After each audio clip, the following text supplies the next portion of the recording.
Assalamualaikum warahmatullahi wabarakatuh. Salam sejahtera dari kami. Yang saya hormati Bapak Sugidin dan Ibu Lijana sebagai dosen pengampu mata pelajaran ekonomi mikro, dan yang saya sayangi, cintai rekan-rekan kelas C. Baik, pada kesempatan kali ini kami akan menjelaskan tentang kesenjangan pendapatan dan kemiskinan. Sebelum kami memulai penjelasan, langkah baiknya kami memperkenalkan anggota kami. Yang pertama yaitu rekan saya, Santi Widya, NIM 105. Yang kedua yaitu saya sendiri, NIM Rois Ramadhani, NIM 123. Baik, saya akan memulai penjelasan materi. Untuk yang materi yang pertama yaitu tentang pengertian kesenjangan pendapatan.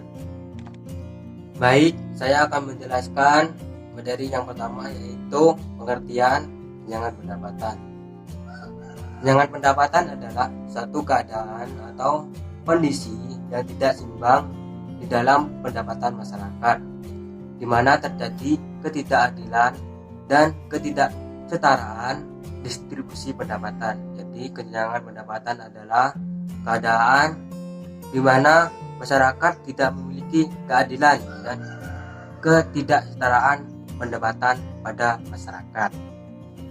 Oke, saya akan menjelaskan materi selanjutnya yaitu tentang penyebab terjadinya kesenjangan pendapatan. Penyebab terjadinya kesenjangan pendapatan terjadi karena 5 faktor. Yang pertama, kurangnya perhatian terhadap usaha ekonomi mikro atau menengah. Yang kedua, menurunnya pendapatan per kapita. Yang ketiga yaitu ketidakmerataan pembangunan daerah. Yang keempat, rendahnya mobilitas sosial. Dan yang terakhir, yang kelima yaitu pencemaran lingkungan alam. Jadi itulah penyebab terjadinya kesenjangan pendapatan. Oke, untuk materi selanjutnya yaitu pengukuran kesenjangan. Pengukuran kesenjangan ada 4. Yang pertama itu kesenjangan pendapatan, yang kedua tingkat kemiskinan, yang ketiga permasalahan dalam pengukuran kesenjangan, yang kelima mobilitas ekonomi. Jadi yang pertama yaitu kesenjangan pendapatan dapat diukur menggunakan kurva Lorenz. Kurva Lorenz adalah kurva distribusi yang menggambarkan kumulatif pada populasi, diurutkan dari pendapatan rendah ke pendapatan tinggi dengan bagian kumulatif yang diperoleh. Yang kedua yaitu tingkat kemiskinan. Tingkat kemiskinan adalah persentase pada populasi dengan keluarga yang pendapatannya berada pada tingkat absolut, yang dinamakan garis kemiskinan. Garis kemiskinan ini ditentukan oleh pemerintah dan disesuaikan setiap tahun untuk menjelaskan perubahan-perubahan tingkat harga dan tergantung pada ukuran keluarga. Yang ketiga yaitu permasalahan pengukuran kesenjangan.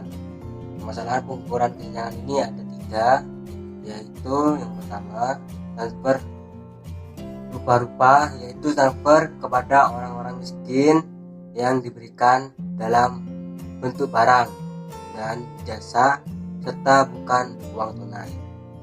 Yang kedua yaitu siklus hidup ekonomi. Siklus hidup ekonomi yaitu pola tetap variasi pendapatan selama hidup seseorang. Yang ketiga yaitu pendapatan sementara dan pendapatan permanen. Yang terakhir, yang keempat yaitu mobilitas ekonomi. Mobilitas ekonomi adalah pergerakan orang-orang antar kelas pendapatan. Ini memungkinkan penting dalam sebuah ekonomi. Jadi, gerakan naik pada tangga pendapatan dapat disebabkan oleh kebutuhan dan kerja keras. Sedangkan gerakan turun pada tangga pendapatan disebabkan ketidakberuntungan atau kemalasan. Itu penjelasan tentang kesenjangan pendapatan. Untuk materi selanjutnya tentang kemiskinan akan dijelaskan oleh rekan saya yaitu Santi Widya. Silakan tuh Mbak Santi menjelaskan materinya.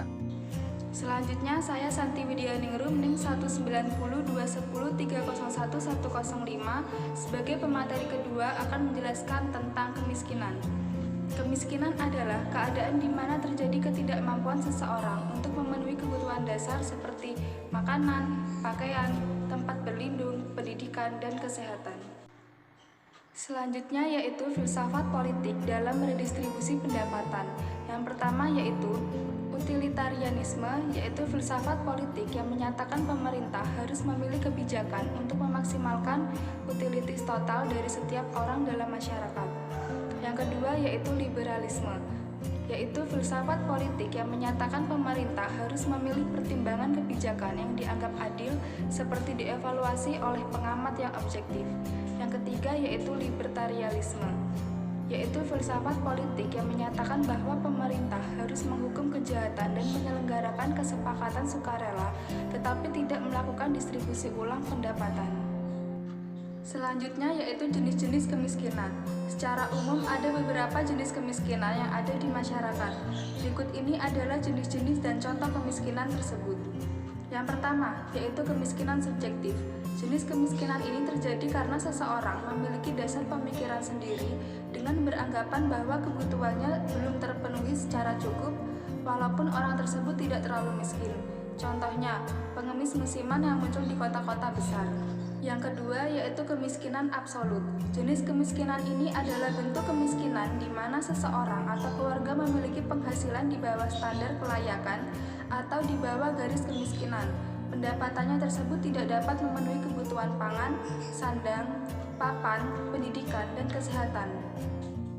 Selanjutnya yang ketiga yaitu kemiskinan relatif. Jenis kemiskinan ini adalah bentuk kemiskinan yang terjadi karena pengaruh kebijakan pembangunan yang belum menyentuh semua lapisan masyarakat. Kebijakan tersebut menimbulkan ketimpangan penghasilan dan standar kesejahteraan. Contohnya, banyaknya pengangguran karena lapangan pekerjaan sedikit. Yang keempat yaitu kemiskinan alamiah, merupakan kemiskinan yang terjadi karena alam sekitarnya langka akan sumber daya alam. Hal ini menyebabkan masyarakat setempat memiliki produktivitas yang rendah. Yang kelima yaitu kemiskinan kultural. Ini adalah kemiskinan yang terjadi sebagai akibat kebiasaan atau sikap masyarakat dengan budaya santai dan tidak mau memperbaiki taraf hidupnya seperti masyarakat modern. Yang keenam yaitu kemiskinan struktural. Kemiskinan ini terjadi karena struktur sosial tidak mampu menghubungkan masyarakat dengan sumber daya yang ada. Selanjutnya yaitu penyebab kemiskinan. Yang pertama yaitu laju pertumbuhan penduduk. Yang kedua yaitu angkatan kerja, penduduk yang bekerja dan pengangguran. Yang ketiga yaitu distribusi pendapatan dan pemerataan pembangunan. Yang keempat yaitu tingkat pendidikan rendah. Dan yang kelima yaitu kurangnya perhatian dari pemerintah. Poin selanjutnya yaitu dampak kemiskinan. Yang pertama yaitu pengangguran. Pengangguran adalah angkatan kerja yang belum mendapat kesempatan bekerja tetapi sedang mencari pekerjaan atau orang tidak mencari pekerjaan karena merasa tidak mungkin memperoleh pekerjaan. Yang kedua yaitu kekerasan, merujuk pada tindakan fisik maupun tindakan psikologik yang dilakukan seseorang atau sekelompok orang, baik yang dilakukan secara sengaja maupun secara tidak sengaja, langsung atau tidak langsung, personal atau struktural. Yang ketiga yaitu pendidikan, yaitu menemukan bahwa pendidikan yang diukur dengan jumlah penduduk yang lulus pendidikan SMP, SMA, dan diploma memiliki berpengaruh besar dan signifikan terhadap penurunan jumlah penduduk miskin. Ini mencerminkan bahwa pembangunan modal manusia melalui pendidikan merupakan determinan penting untuk menurunkan jumlah penduduk miskin. Yang keempat yaitu kesehatan. Kemiskinan menyebabkan kesulitan mendapatkan makanan yang berkualitas dan bergizi tinggi. Kemiskinan akan menyudutkan seseorang atau masyarakat ke lingkungan hidup yang buruk dan pengetahuan tentang kesehatan yang rendah. Dan yang kelima yaitu konflik bernuansa SARA. Poin selanjutnya yaitu kebijakan untuk mengurangi kemiskinan. Yang pertama yaitu hukum upah minimum. Yang kedua yaitu tunjangan sosial. Dan yang ketiga yaitu program-program pengentasan kemiskinan untuk dorongan bekerja. Dan yang keempat yaitu pajak pendapatan negatif. Oke, terima kasih kepada teman-teman yang sudah mendengarkan penjelasan dari kami, yaitu tentang kesenjangan pendapatan dan kemiskinan. Apabila ada perkataan saya dan perkataan rekan saya yang tidak mengenakan, saya mohon maaf yang sebesar-besarnya. Oke, saya tutup penjelasan pada kali ini dengan ucapan alhamdulillah. Semoga apa yang saya sampaikan dan rekan saya sampaikan dapat bermanfaat bagi kalian semua. Baik, assalamualaikum warahmatullahi wabarakatuh.